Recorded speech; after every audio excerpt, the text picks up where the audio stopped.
Well, hello and welcome to MOS Live. I'm so excited for today's Ask a Scientist because we are joined by three scientists who work in the field of quantum technology. And they're here to help us understand exactly what that is and to answer some questions from you. Now, this is a really timely topic because just recently, the National Science Foundation, which is an organization that funds a lot of scientific research, well, they announced something called the Q12 Education Partnership, which will work to bring lessons in quantum science and technology into kindergarten through high school education. And the Museum of Science was actually a part of the initial planning of the core concepts that will be included in this new education initiative. Now, we'll find out why learning about quantum science is so important from our guest scientists in just a moment. But first, my name is Megan, and my pronouns are she, her, and I am delighted to be your moderator for this program. Now, if you're joining us on Zoom, please feel free to start entering your questions for our panelists at any time by clicking the Q&A button on your screen. And we'll do our best to get to as many of those as we possibly can in just a little bit. Now, if you'd like captions, you can access those by clicking the closed caption button at the bottom of your screen and selecting Show Subtitles. And if you're joining us on YouTube or Facebook, unfortunately, we can't see your questions at this time, but we're thrilled that you're tuning in. All right, let's get started. I would like to invite our guest scientists to go ahead and turn on their cameras and microphones and introduce themselves. Hey, everybody. Glad you guys could join us today. I was just going to introduce myself with a quick story as to how I got here. So I grew up always interested in how things work. I would take apart small gadgets to look inside and frequently try to put them back together, but usually in a way that wouldn't always work the same as it did when I started. I'm sure my parents loved that. But I remember spending lots of times building these simple mechanical devices from Legos as well. And it wasn't really until college when I started to learn just about how wacky the universe really is. And my fascination with how these little gadgets worked evolved into a fascination with how fundamental physics worked. And instead of using Legos to build cool gadgets, I get to use atoms and light itself to build these cool quantum machines that hopefully we'll be able to talk a little bit more about. Great. So my name is Sara Mouradian. I'm a postdoc at UC Berkeley out here in California.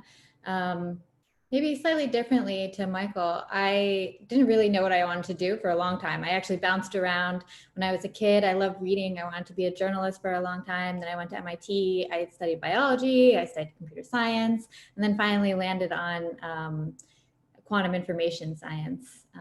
And Michael's right, it's a lot like Legos, but with atoms instead of little blocks.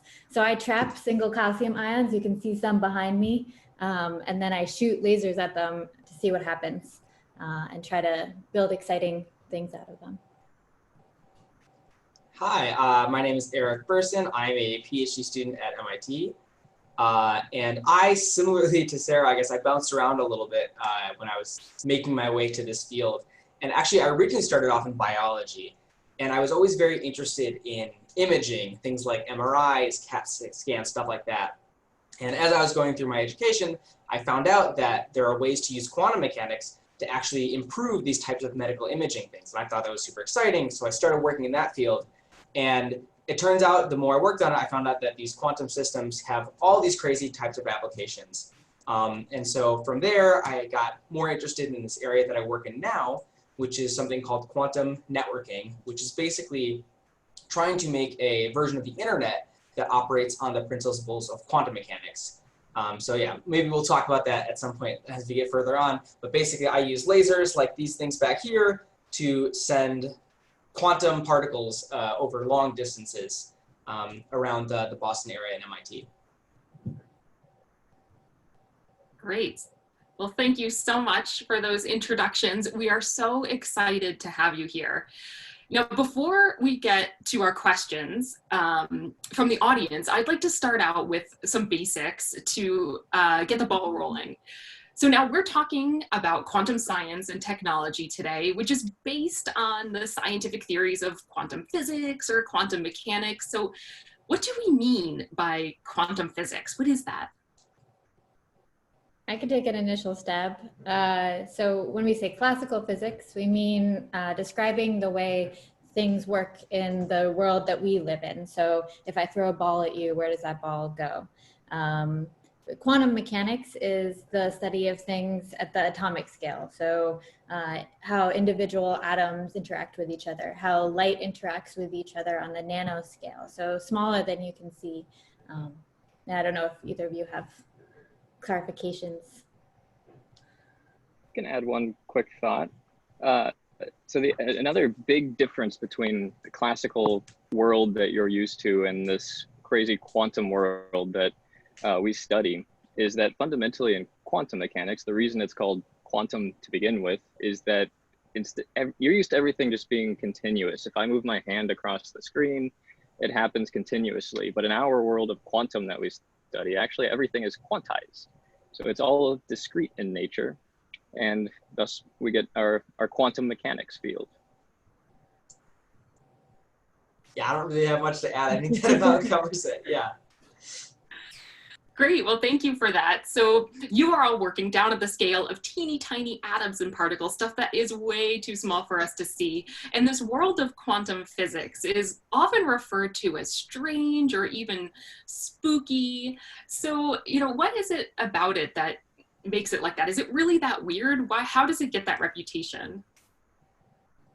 Yeah, I guess that there are a couple properties kind of related to some of the things that Michael alluded to about how when you get to things that are very, very small, the physics that describes them just behaves, it looks different than what we view in sort of the everyday macroscopic big world. And I think that that's one thing that is sometimes hard to sort of comprehend. And it's exactly, quantum mechanics describes everything we see. It's just that, so this discretized thing that Michael explained, how like everything is moving in small steps. And everything is sort of in little chunks. If I take a big step back, all those little tiny steps can look like one continuous motion, for example, like taking this example of my hand moving across the screen. So it's counterintuitive to think about what's happening on this small scale, even though it is the same thing that's happening at the large scale. So I think for some people, that can be a little bit of a step to understanding how that sort of quantum to classical transition kind of works. But there are a couple other properties that are somewhat spooky as well, if you guys maybe want to talk about those. Yeah, so entanglement is a big word that we use a lot in quantum science. And so that's just the idea that two particles, even if they're super far apart, if you've entangled them, they share some information. And so if I measure one, I know something about the state of the other. And that is something that doesn't really happen in classical physics. And I think maybe why people say that quantum is spooky or scary or confusing is also because our intuition doesn't work on those scales. Like it's really easy to have an intuition about what happens in the real world. Again, if I throw a ball at you or if I knock my water bottle off the table, it's going to happen. But on the quantum world, we don't live in that world, so we don't really have an intuition of how it works. At the end of the day, we're all scientists. You're making observations of the world around you constantly, just so you can operate in this world. And it is just that you don't interact with the world at a quantum scale. So that is what sets it apart and makes it weird and different and unintuitive. Great, thank you. So maybe the quantum world is not so weird, it's just different and we're not used to it. So we've got a lot to learn here, and I'm excited to kind of dig in some more into these topics in quantum physics and quantum technology. But now, quantum physics as a field kind of began, over 100 years ago, where we had all these initial discoveries into atoms and particles and what they can teach us about nature. And that was kind of considered the first quantum revolution. But now a lot of people say we're in a second quantum revolution. So what's so revolutionary about what's happening in your field right now? Maybe go for it, Sarah.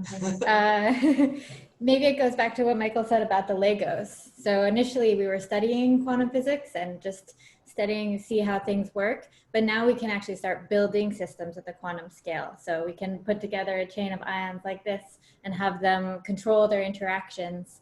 So it's a step forward from just observing to controlling. Definitely. And I think a lot of that is built on other technologies and other areas that developed. You know, if you'll read sort of scientific papers from decades and decades ago, people will say, oh, if only we had this thing that we could do, we would be able to make this amazing thing using quantum mechanics, but they didn't have it.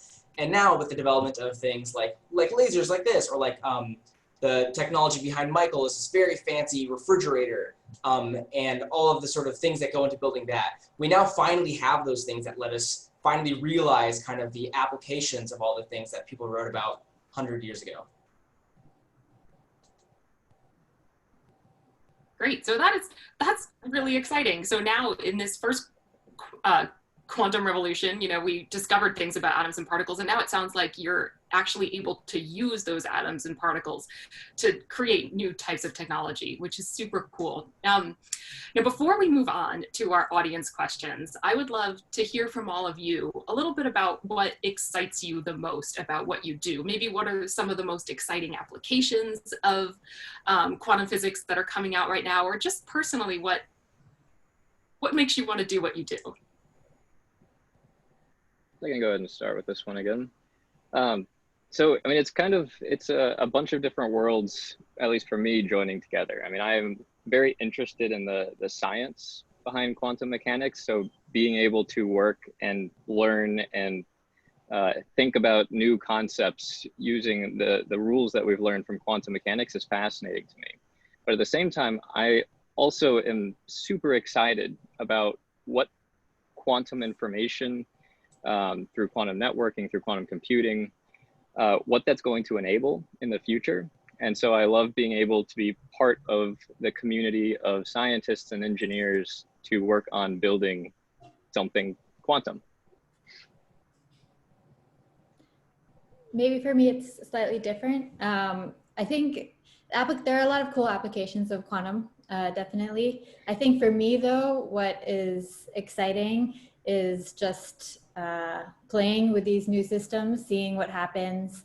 A lot of these systems are actually quite simple in some ways. So you can really think about what should happen, do an experiment, and then the best feeling is always seeing that the experiment matches what you expect. Or even sometimes it's better when it doesn't match what you expect, and then you have to think a little bit harder and figure out why.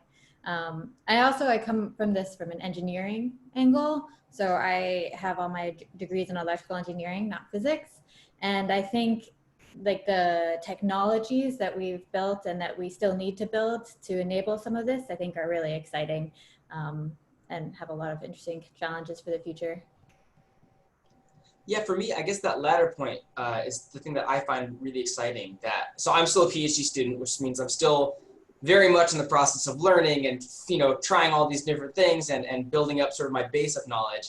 And so what that means for me working in this field, we combine things from physics, we combine things from electrical engineering, computer science, mechanical engineering, chemistry. And so every day that I go to work, I have a new problem that I have to think about, and I get to learn about a new area and sort of try to become just a mini expert on one individual topic just so I can solve one piece of that puzzle. So it's never boring because there's always something new. And I think that's one of the really cool things about this area, especially right now, is that there are people sort of across all areas of disciplines that are able to get involved in this exciting technology. Wonderful. Yeah, lots and lots to be excited about in this whole realm of quantum physics and quantum technology.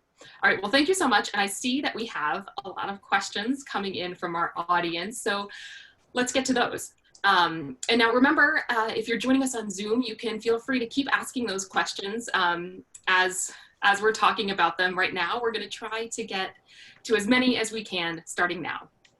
All right, so you all are ready. I'm going to jump in with the first question. And we have a lot coming in. People are really curious about quantum computers and particles. So let's start off with an interesting question that goes back to kind of why people sometimes consider the world of quantum physics to be a little bit weird. And one of those sometimes weird things is superposition. And so one of our audience members is wondering about how you can use superposition, and maybe you can define what superposition is quickly. How can we use superposition if we can't measure it? I can start off by defining it and then give you guys the hard part. Sure. So superposition is one of those fundamentally like bizarre things with quantum mechanics. So the two fundamentally bizarre things, superposition and entanglement. And so superposition is the idea that you can have, let's say, an electron for sake of argument, or atom, that is simultaneously in two different states. And what I mean by states here, again, is that quantum mechanics is quantized. So I can have these discrete states, but the way you can imagine that, to bring it a little closer to maybe intuition, is that if I have an atom, it can be physically in two different places at once. And it's not that I don't know where it is, it's that it actually is in both of these places. And when I start scaling that up to now lots of atoms, I can take advantage of the other bizarre thing with quantum mechanics, entanglement, which is going to now enable what we're going to want to do with a quantum computer at the end of the day, is get a reasonable answer out when there's this, this notion of something being in two places, and how do I know where it is? How do I measure where it is? But now I'll give the hard part of this to one of the other two. So I can Maybe take I can say, oh yeah, go for it, Eric. No, you do it. No. Okay, I'll say something and then you can, I would say that the person who asked the question actually hit upon a very important point about superposition, is that when you measure this, so you have this electron that's in, you know, two places at once, so it has some probability of being over here and it's a little bit over there. When you measure it, you only measure it in one location at a time. And if you tried to do that many, many times, you would you would get out the probability distribution of its position. But you're right that every time you measure it, you only measure one position. But before you measure it, when you have one electron or when you have many electrons and they're all interacting together, the superpositions interact really as those probabilities. And so it'll, at the end, what you measure will depend on your superposition, even if you only measure one number. And I think the kind of the key thing is that kind of what Michael said and what Sara said combined. So when they're in the superposition, it's not that they're 50% here, 50% here. It's really in both places at once. And so it's not kind of a random state, but it's actually a very well-defined state that behaves in very well-defined ways. So when you do what Sara said and have a bunch of things in superpositions, you know exactly how they will interact with one another. And it's not really a random process. And so your interaction is very controlled, and you know exactly what's happening. And then at the very, very end, you measure it, and then you'll get either here or here. But hopefully, if you know what you're doing, you've constructed your interactions in such a way that you expect to get either this one with 100% probability if this answer is correct in a quantum computer, or this one with 100% probability if the other thing is correct. Yeah, but the key is that it's not really random 50-50. It's in both at once, and that is a very well understood, sort of well-defined way that interacts. Just to drive home that last point a little bit more, at the end of the day, it's up to the person writing that quantum algorithm to write a quantum algorithm that does something useful. You're absolutely right. You can generate entanglement and superposition across everything in your computer. That's not useful. At the end of the day, you need to have an algorithm that makes one particular probability of something happening spike. And hopefully that spike is somehow answering one of the questions you had going in. Great. Okay. So we have a lot of questions about quantum computing, which superposition is going to tie into. So let's summarize all these questions. First, can you tell us what is a quantum computer? And then maybe a little bit about what you might do with a quantum computer and how they would be different from, the laptops or regular computers or even iPhones that we're all on right now. I think we're all kind of sitting. Go ahead. Well, I was going to say, you two have quantum computers behind you, and I don't, so I'll leave this one for you guys. You go first, Michael. You go. I was simply going to say, we're all sitting in front of something that could be a quantum computer. That's true. But so, okay, can you reiterate the questions again? Sure. So again, starting with Michael, can you tell us a little bit about what a quantum computer is and how it might be useful and different compared to the computers that we're used to? Yeah, so that's a great question. A lot of times when we say quantum computer, it's hard to like imagine what that might look like compared to a classical computer.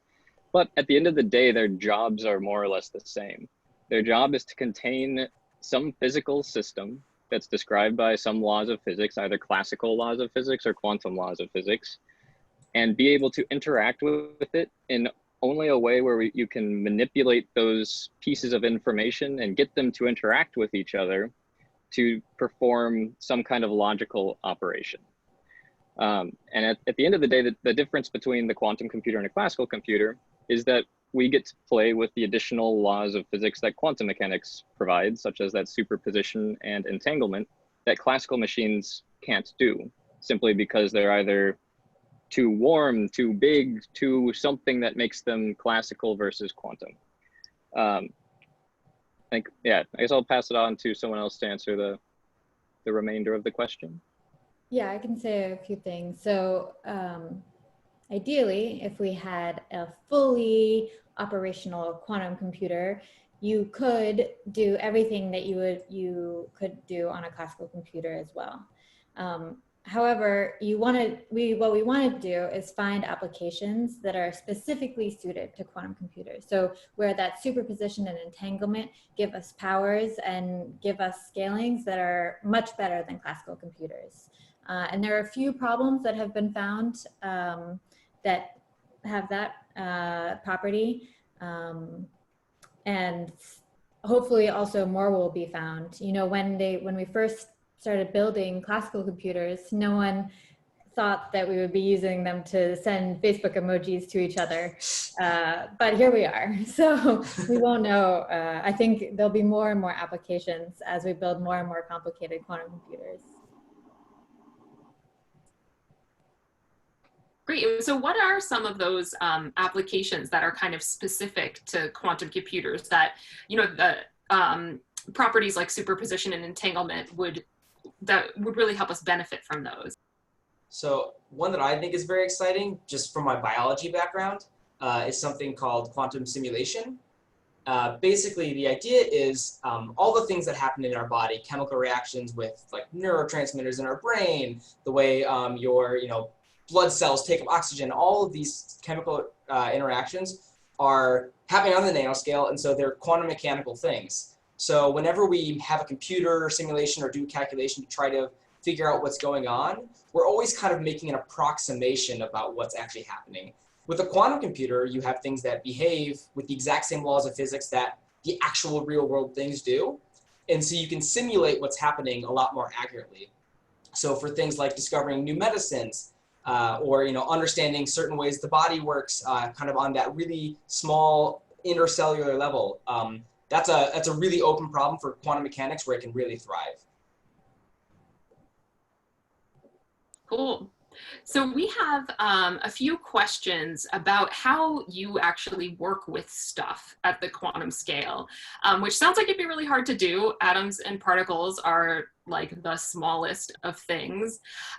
So if you could maybe we do have one question, so maybe you can just, before you answer this question, just give us a couple of examples of what quantum particles are, and then how you actually work with these and incorporate them to be useful in quantum technology.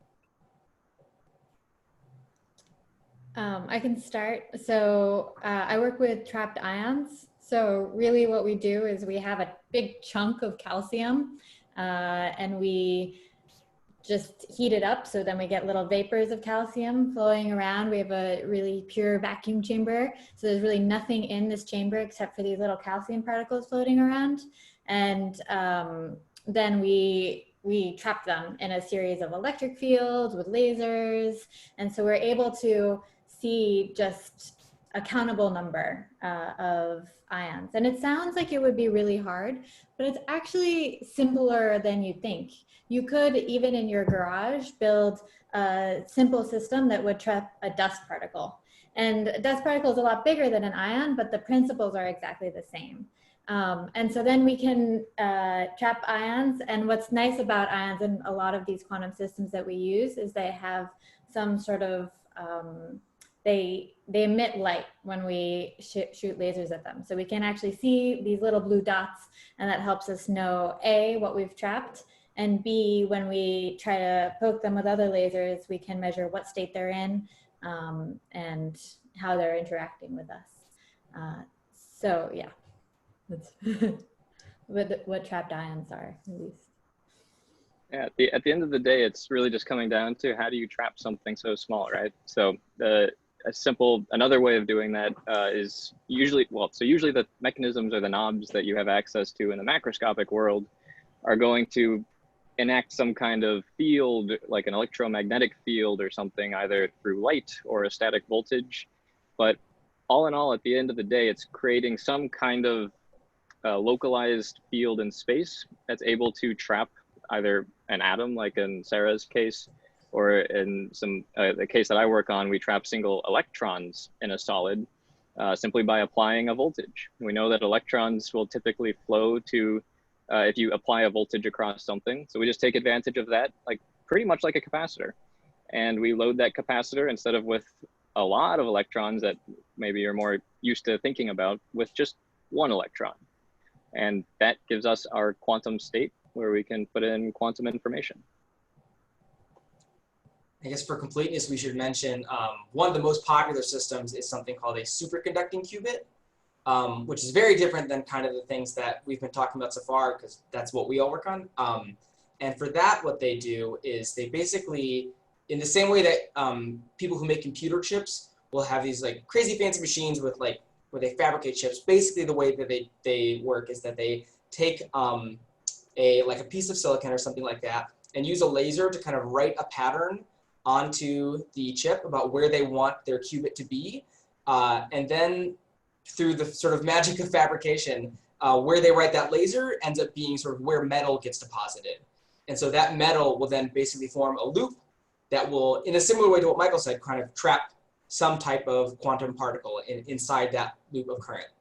And then they can talk to it by basically just like sending current to that loop or back out like you would with any electronic circuit. Great. Maybe one more. Oh, sorry. I was going to say light is the last quantum particle that none of us have really talked about. So photons, the light that you see around us, if you could, the lasers behind Eric, for instance, you can manipulate those just with mirrors and lenses, or, your sunglasses, if sometimes they're polarized, so you can see different things if you move them around. So polarization is actually a really important quantum property of light as well. So we basically use fancy polarized sunglasses to control. Great, thank you, Sara. So I think we have time for just about one more question. And Sara, what you just said about photons, I think is maybe a good tie-in. Can you quickly tell us what the quantum internet is or could be? Eric, you want to take that one? Sure. So the quantum internet is basically, the next step of having quantum computers. So people are talking about all these things that we can do with quantum computers. And in the same way that when we first made normal classical computers, we wanted to have them start talking to each other, people want to do the same thing for quantum computers. So that's kind of, I think, the general baseline idea. It also turns out that there are just some kind of interesting things that will happen if you have quantum systems that are talking to each other despite being very far away. One very popular field of working in quantum information is called quantum key distribution. And basically what that means is it turns out that the rules of quantum mechanics will let people share keys, basically informational decoding keys, such that they can communicate with one another with 100% security. So, I can be in Boston and Sara can be in California, and if we share these keys, it's impossible for anyone to intercept and decrypt our communication. So that's sort of one application of it. that has also been very popular. But in general, I think the answer is just in the same way that people want to have a normal internet, we want to have a quantum internet so we can send quantum emojis and things like that. I'm very much looking forward to what a quantum emoji will look like, and whether or not I need a special microscope to see it. That is super cool. So before we say goodbye, now that we're almost out of time, it sounds like, quantum science and technology is really going to be probably a big part of our future. So do you have any sort of parting words of advice or encouragement for our young audience members who might be interested in getting into this field or studying quantum physics when they get older? I can go ahead and start with this again. I mean, the fundamental thing is keep asking questions. The only thing that really separates us as scientists or engineers here is that we're still asking those questions. We're asking why about everything. And with that, of course, you have to keep a healthy amount of skepticism when people answer that question. And just, never just accept that that's just the way it is, because there's always a reason behind it. And having the interest in trying to figure those reasons out is really what brought us, I think, all of us, to where we are today. Yeah, definitely stay curious, keep asking questions. And there are many different facets to quantum computing. So, there are many different paths that could lead you here. So, I think figuring out what you're interested in, as both Eric and I said, I studied a billion different things. I jumped from thing to thing to thing until it stuck. And I think that was a really important part of the process because now, I know that I really like this. Yeah, stole my answers there, I guess. But yeah, like Sara said, there are a lot of different ways to get into this field. And I think the key thing, just whatever you're interested in, if that's quantum computing, if that's quantum information, if it's not, do the things that you enjoy and study the things that interest you. Nowadays there are so many resources online, be they from the Museum of Science or online video series that people make. That there are a lot of different ways, or going to the library, if people still do that. So many ways to get more information about the things that you're interested in, and starting where you are and then following your passions where they lead is the best way to be doing things that are interesting later on in life. Great. Well, thank you so much. That is such a nice way to end the show. So I want to just thank all of our panelists so much for being here with us. And I'm going to invite you now to say goodbye. Bye. Thank you, everybody, for coming. Yeah, great seeing everyone here. Thank you. All right, well, if you're interested in learning more about quantum science and technology, you can head over to Nano Nerds on YouTube, where we have a whole bunch of videos to explore on all sorts of different topics in quantum physics and quantum technology. And if you're interested in learning more about upcoming quantum physics education in the classroom, you can check out the key concepts for future quantum information science learners at qis-learners.research.illinois.edu. Now, there is so much more going on over at MOS Live, so check us out on social media or visit us on the web at mos.org/mosathome to see what we're up to. And if you enjoyed this program, please consider supporting the Museum of Science by visiting us at engage.mos.org/welcome. Your support will help us provide access to science experiences online and at no cost.